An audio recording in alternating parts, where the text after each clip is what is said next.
আসসালামু আলাইকুম, সবাই কেমন আছেন? আশা করি ভালো আছেন। আলহামদুলিল্লাহ আমরা ভালো আছি। রান্নাঘরটা ছোট বড় কিংবা সুন্দর ও সুন্দর যাই হোক না কেন, প্রতিটা গৃহিণীর দিনের বেশিরভাগ সময় কেটে যায় এই রান্নাঘরে। তো আমার রান্নাঘরটা খুব ছোট, কিন্তু আমি সব সময় চেষ্টা করি পরিষ্কার পরিচ্ছন্ন রাখার জন্য।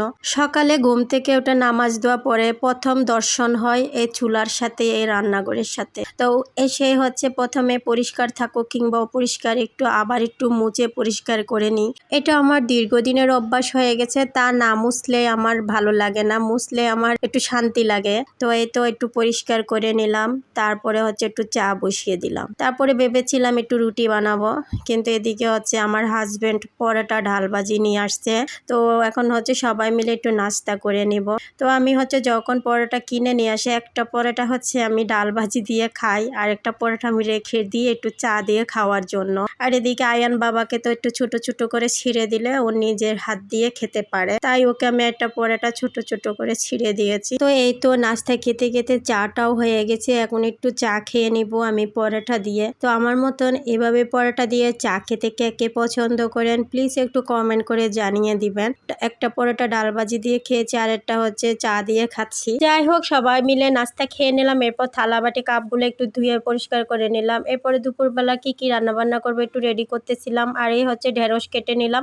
গত রাত অফিস থেকে আসার সময় আমার হাজব্যান্ড 1 কেজি ঢেঁড়স নিয়ে আসছে 60 টাকা দিয়ে। মানুষ কিভাবে মানুষকে ঠকায় দেখুন। 1 কেজির মধ্যে প্রায় আধা কেজি ঢেঁড়সই হচ্ছে একদম শক্ত। ভিআইপি মানুষ বাজারে গেলে যা হয় আর কি। ওকে আমি সবসময় বলি যে বেছে বেছে পাল্লার মধ্যে তুলে দিবে, কিন্তু সে এই কাজটা কখনোই করে না, খালি মুখে বলে দেয় আমাকে 1 কেজি এটা দেন, আধা কেজি ওটা দেন, এভাবে। তো তাই এভাবেই সে ঠকে যায়। আসলে সহজ সরল মানুষগুলো সবসময় এভাবেই ঠকে যায়। তো এই তো হচ্ছে দুপুরবেলা রান্না বান্না করার জন্য সবকিছু কেটে কুটে রেডি করে নিয়েছি। মাছ দিয়ে পটল দিয়ে রান্না করব, আর ঢেঁড়স ভাজি করব, আর একটা হচ্ছে বেগুন ভর্তা করব। এক চুলায় ভাত বসিয়ে দিলাম, অন্য চুলায় হচ্ছে ঢেঁড়স ভাজিটা করে নিলাম। এখন হচ্ছে মাছগুলো আমি ভেজে নিব, তারপর হচ্ছে পটলগুলোও ভেজে নিব। অনেকদিন আগের একটা কার্প মাছ ফ্রিজে রয়ে গেছিল, আজকে আমি কি রান্না করব বের করতে গিয়ে ফ্রিজে মাছটা পাইলাম, তা ভাবলাম পটল দিয়ে রান্না করি। জানি না আজকে তরকারিটা খেতে কেমন হবে, কারণ কার্প মাছ আমার একদম পছন্দ না, তার উপর আবার পটল দিয়ে রান্না করতেছি। তো এই তো পটল এবং মাছটা ভেজে তুলে রেখেছি, এরপরে পেঁয়াজ মশলা ভালো করে কষিয়ে নিয়ে ভেজে রাখা মাছ এবং পটল দিয়ে দিলাম। এখন ঝোলের জন্য একটু পানি দিয়ে দিব, তারপর ঢাকনা দিয়ে কিছুক্ষণ রান্না করে নামিয়ে নিব। আজকে হচ্ছে টমেটো নয়, তাই মাছে একটা টমেটো দিতে পারলাম না। আর অন্য চুলায় হচ্ছে ভাতটা হয়ে গেছে, ভাত নামিয়ে এখন হচ্ছে আমি একটা বেগুন পোড়ায় নিয়েছি, সাথে একটা রসুন এবং কয়েকটা কাঁচামরিচও পোড়ায় নিয়েছি। এখন আমি বেগুনটা পরিষ্কার করে নিলাম, একটু পোকা টোকা আছে কিনা চেক করে নিলাম।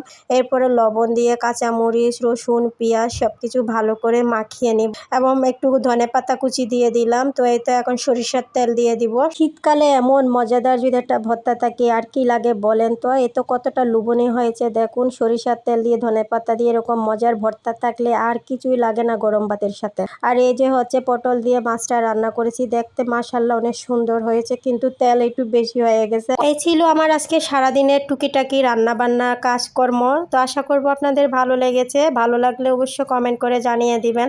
আপনাদের প্রতিটা কমেন্ট আমাদের কাছে অনেক মূল্যবান। সবাই ভালো থাকবেন, সুস্থ থাকবেন। আসসালামু আলাইকুম।